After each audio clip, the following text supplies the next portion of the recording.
Good morning, true crime friends, and happy Labor Day 2023. Look, I probably should have taken a sip before I started this video, but I'm so happy to be back in my regular chair, feeling really good. I was sick last week, and I hate being sick. But, child, being sick gave me plenty of time to sit and just marinate on all the good gossip that's out here in these true crime streets. And do you think I watched true crime? Yes, I did. On a marathon. I mean, if you want to know the truth, I slept through a whole lot of it because I was not feeling that good. But when I was awake, I did a deep dive on many cases. But first, today, we need to talk about this Karen Read. Okay, so look. A lot of people have said, like, do Karen Read, do Karen Read. We want to hear your take on it. And I was like, it's just so complicated. There's so many bits and pieces. And I don't know if I want to do a deep dive. And so I had no other choice after I started seeing, like, you know how, like, YouTube just, like, feeds you these videos? And I was like, no, YouTube, no, keep it away from me. I mean, it was like, nah, girl, you about to find out about this case. So I was like, okay. And I gave in and I did the deep dive. Not that deep, though. Some of y'all know this case better than me. No question about it. But look, here are my thoughts on the Karen Read case. But first, like the video, subscribe to the channel, join if you feel so moved. We have fun over there in the back room with the Gossip, Rumor, and Innuendo membership. So look, Karen Read, as far as I can tell, now, to be abundantly clear, I would watch this thing and then fall asleep and then watch and fall asleep. And my mind is totally open on this case. I don't know what happened, and I don't know, if you want to know the truth, I don't know that we'll ever know what really happened on this case. What seems evident is that Karen Read had a long-term relationship with a police officer whose name escapes me just now, but I knew it yesterday, okay? So we're just going to refer to him as the boyfriend because that's what he was. She had a very long-term on-again, off-again relationship with this dude, and it was like sometimes volatile, sometimes not, whatever. But they had gotten back together. And right around the time of his death, they had, it like things had got a little rocky again. But okay. And I get the feeling that they both like to go out and party and drink. Good for them. This dude was a cop, right? And he was hanging out with all of his cop friends. And the cop friends that he was hanging out with in this town up in Massachusetts were very prominent, right? They were very prominent in law enforcement. They knew the judges. They knew the cops. They knew the police chiefs. They knew everybody. Of course, the district attorney. So Karen's boyfriend, Karen goes to this bar. The boyfriend goes to the bar. They arrive separately. Everybody is drinking and having a good time. And they just bar hop from bar to bar to bar to bar. What I hear when I hear bar hop is a bunch of drunk people driving all over town going to get more drinks. That seems ill-advised. Please, I hope they had Ubers, but I don't know. Somehow I think not. Ultimately, Karen's boyfriend was like, look, one of my cop buddies, after the bars had closed down, one of my cop buddies is having a party at his house. We should go over there. And she's like, nah, boo-boo. I've had a whole lot of drinks and I just want to go home and go to bed. And he was like, okay, well, can you drop me off at this house? And she was like, okay, So the boyfriend texts one of the cop friends and says, where to? And they're like, oh, this address. So Karen drives her boyfriend over to this address and pulls into the driveway. And so he's like, here. He texts his friends here. And they're like, okay, park at such and such a spot. So Karen maneuvers her car, whatever. It's unclear when the boyfriend got out of the car, right? The boyfriend gets out of the car. Karen maneuvers her car around. Did she hit him? Did she not hit him? Unknown. What we do know is that somehow he ended up on the ground, right? Not even sure when he got on the ground. Karen leaves and drives home. Nobody, according to the text messages, was like, yo, dude said he was here, but now he's not here. But maybe they were too drunk to figure it out. I don't know. A couple of hours later, what I suspect happened is that he got out of the car, he slipped and fell. Maybe she ran over him. I don't know. But a couple of hours later, the friends were like, wait, he never came in the house. And they see him laid out there dead like a carp on the floor in the yard in the snow. And so then one of the women inside the house texts, how long does it take for somebody to die in the snow? And so they were like, oh, yeah, we drunk and we have these mountains of cocaine. I don't know if they had mountains of narcotics. I don't know. I just made that part up. We all drunk. We got all these narcotics. We the po-po. We can't have this. So sorry, dude. So he lays out there and he dies in the snow. And then after a while, Karen is like, where is my boyfriend? Have y'all seen him? Let me text him and find out. So she gets in her car, backs out, and when she backs out of her car, when she backs out of her parking spot, she hits another car, maybe breaking one of the brake lights, the tail lights in her car, maybe not. I do not know. It's clear that she hit the other car because of the high clearance of her vehicle. It's not clear whether or not she broke a tail light.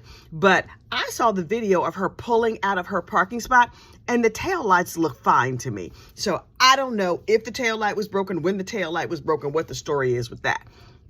And there was no glass on the ground where she backed out of the car. From what I could tell. Again, my mind is totally open. So she drives back over and she finds him dead in the snow. And she was like, wait, did I hit him? Did he go in the house? Did he have a fight in the house? What happened inside the house? Karen believed. And so the police officers are like, oh, he's dead like a carp on the floor. Whatever could have happened. They knew he was dead. So they call everybody. And of course, all of law enforcement, everybody turns out and they're like, oh, obviously he was hit by a car. Was he hit by a car? We don't know. So they take him to the hospital where he's pronounced dead of hypothermia and other injuries. Karen is arrested for hitting him with the car. Shortly after that, the gentleman who owned the house sells his house.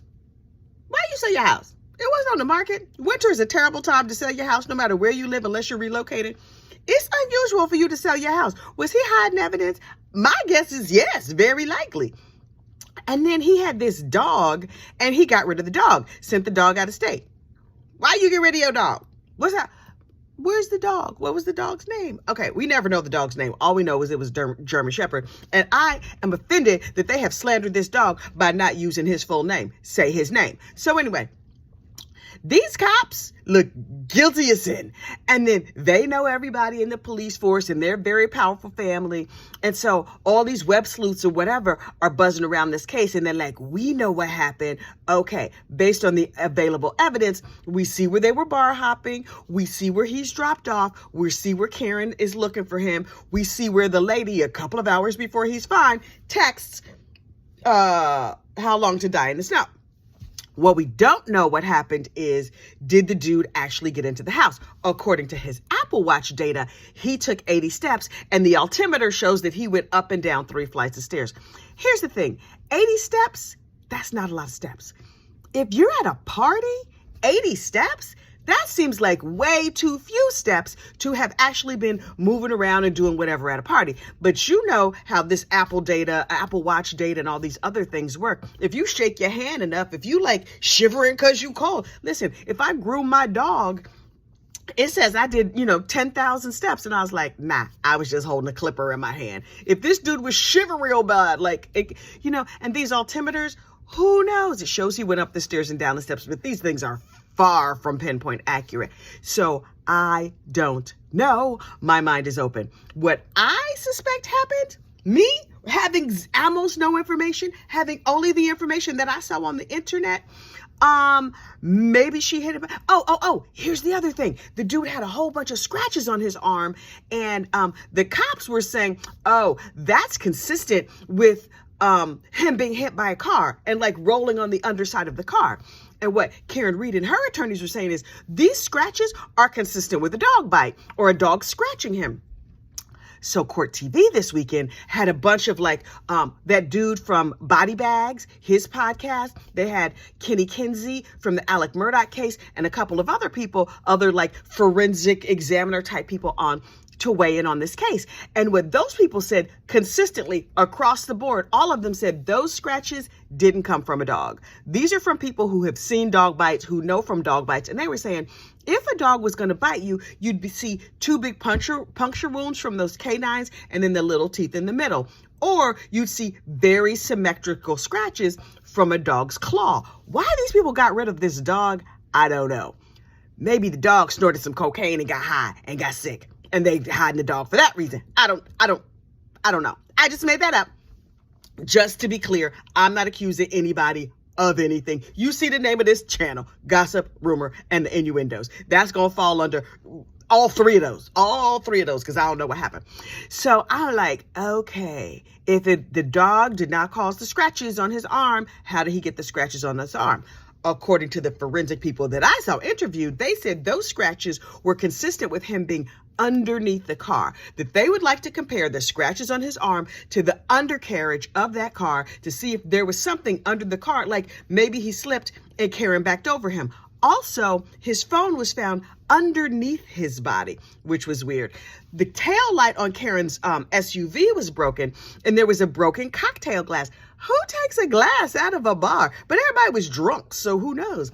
Also, everybody had so much alcohol in this situation that who knows if they even actually know what happened. Me, personally, what I believe happened is this dude fell in the yard, got hit by her car, got hit by another car. He was injured. He was in the front yard. They saw him out there and they was like, ooh, too bad for you. If you was a relative, we bring you in the house, put a blanket on you or something. But we don't even know you like that, dude. So sorry you're dead. And I think they just ignored it. Now, what else they did in that house? Unclear, unknown. I do not know.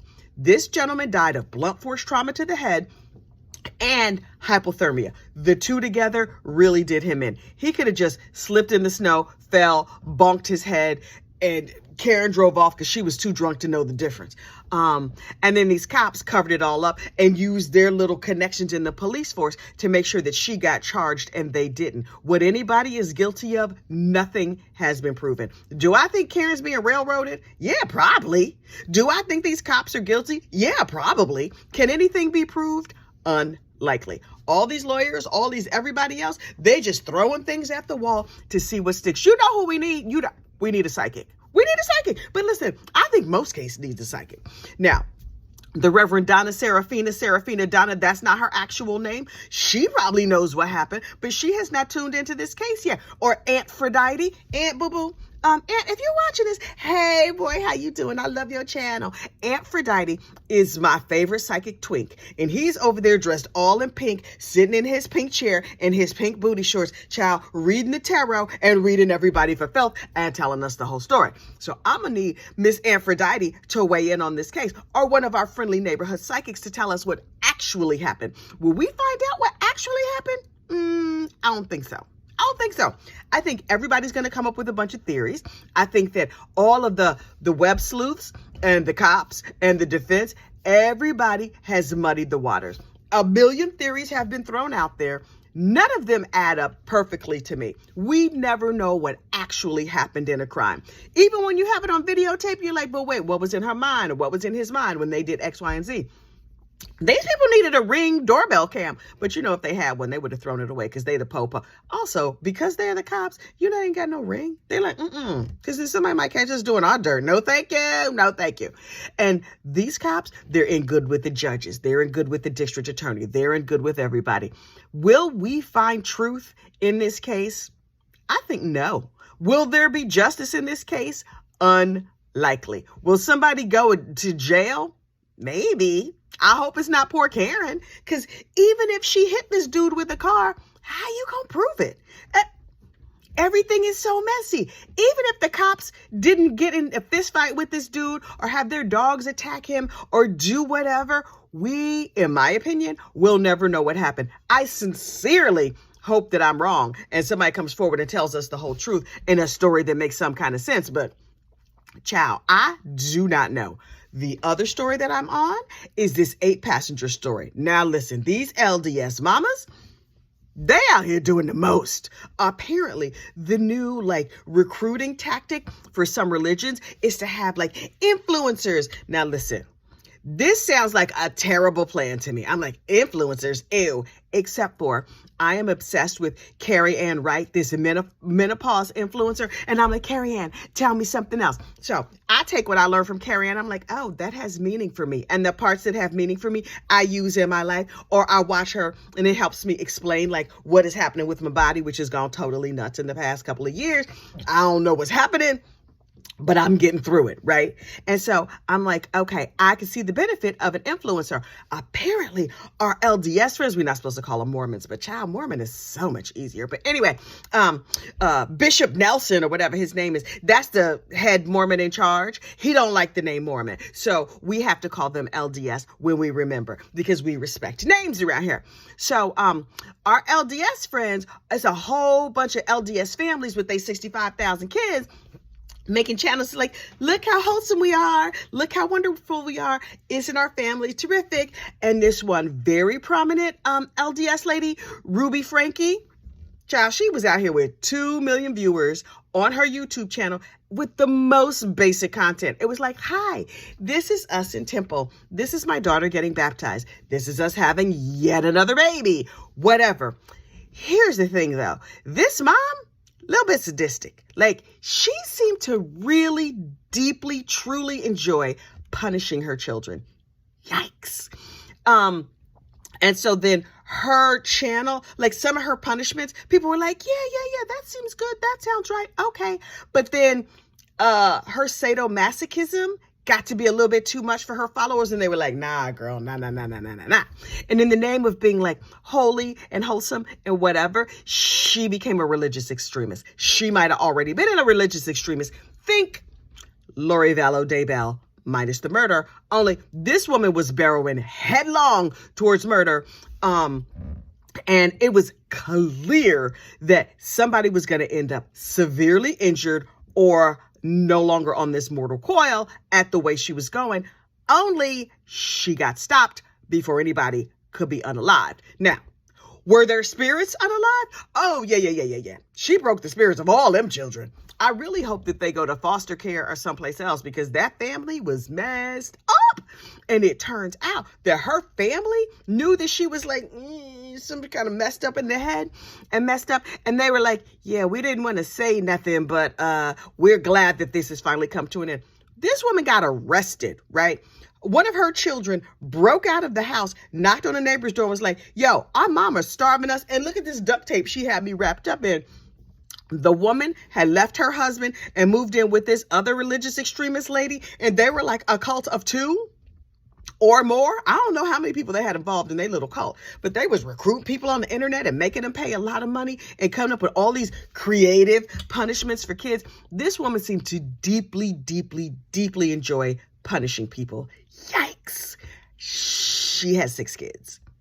That's not good. So, she had left her husband, and I guess now the kids go back to the custody of the father. I hope that means they're safer, but I don't know. I mean, yikes. She was like, I take things away from my children. Anytime they get a punishment, it's for at least 6 months, regardless of the offense. What? 6 months?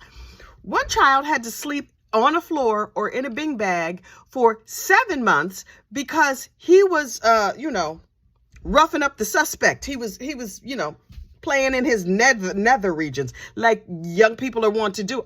People of all ages are want to do. If you want to know the truth, ma'am, that's not a, he can rough up his suspect if he wants to. It's his suspect. But anyway, so, she got arrested, and I think she's being held without bond, which is appropriate. She's also a rich lady. How these terrible people get rich? If you're terrible, are you supposed to be getting blessings like that? I would think you would not get them kinds of blessings, but I don't know. Maybe the devil is paying better than God. Who knows? So anyway, Ruby Franke, she's in jail. And her little cult that she was trying to start is all shut down. Her children are still alive, though deeply damaged and will require a lot of therapy. And I am watching this story unfold. And while I was looking at that story, I found all these other family influencers who are also terrible people. Listen, I don't put my family out here on this internet like that. They here and there, they do their own things. They have their Snapchats and their whatever. None of my kids have channels in their real names. And I'm like, okay, do you, boo? What do I care? And in other news, one of my son's friends has been here all weekend. Does he live here? No, he don't live here. He just keeps dropping by. By the 5th time he dropped by, I was like, you need a housekeeper, boo? Because you here all the time. And it's funny because here's the thing. My kids have always brought friends home. I've lived primarily with 3 of our 4 sons forever. The oldest he's way older. And so he has his own kids and family, whatever. But there is always, because we have 3 sons living at home, there's usually, each one of them has 3 good friends. So it's nothing to have 15 kids sitting in my living room. Some are here, some are there, some are upstairs. They're playing video games. They're riding bikes. My house is, the front door is just like a pile of shoes. You know how it is when you have kids, a mountain of shoes. But even my adult child who's still here local, always still has friends over, right? He's 25 now. His friends still come over. One came over for advice over the weekend, and then he came back over to give me like the follow-up on like whether he did or did not take the advice and how it worked out and whatever. We had a whole conversation about it. But honestly, that's the sweetest part of my life, right? These kitties, yes, they drive me crazy. And no, they do not clean bathrooms appropriately. And that one could really stand for shaving under his armpits and use a little bit more deodorant. But you know what I love about them? They're my babies. And I cook for them. They have popsicles and I give them homemade pizza and they have everything. But my babies are not just the ones I gave birth to. My babies are like all the kids on the block, because all the kids on the block have always been in and out of my house for years and years and years. I used to buy those like frozen popsicles by the case and just keep them in the freezer. And here come another child tromping through my house to get some popsicles. And, hey, how you doing, Miss Gossip? I'm like, hey, baby, how's your mom and them? And then they go on and get their popsicles and they go. Sometimes kids used to go, when the kids were little, they would just be in and out of this house so much. I was like, my husband would be like, who is that? I'm like, I don't know. But they know what the popsicles are. Always a popsicle, always some fruit snacks, always some something. And honestly, for me, parenting like has not been about like the joy of just my kids, but the joy of just like all of these kids. Like this has always been camp, gossip, rumor, and innuendo. Even before it was camp, gossip, rumor, and innuendo, it was a zillion kids in and out of this house. And all the other moms on the block, a zillion kids in and out of their houses as well. And so if you was going on vacation, you'd be like, hey girl, I'm going on vacation, so we locking up. No popsicles this week. You want my popsicle storage? Because you can get the popsicles and keep them in your, oh, you got your own? Okay. But we be back next Tuesday. Okay, cool. I'll see you then. And when they would travel to their other homes or their other vacations or whatever, they would be like, we gonna be in our house in Florida, girl. You got pizza this week? I'm like, yeah. I'm gonna make enough pizza for everybody. It just, I don't know. Parenting, living in the suburbs, it's a beautiful life. I kind of love it. All right, y'all. You have a great, safe day. There will be lunchtime true crime today and every day this week. And if you remember, of course, we're gonna do our bedtime check-ins because that is how we do. Okay, I will talk to you soon. Bye.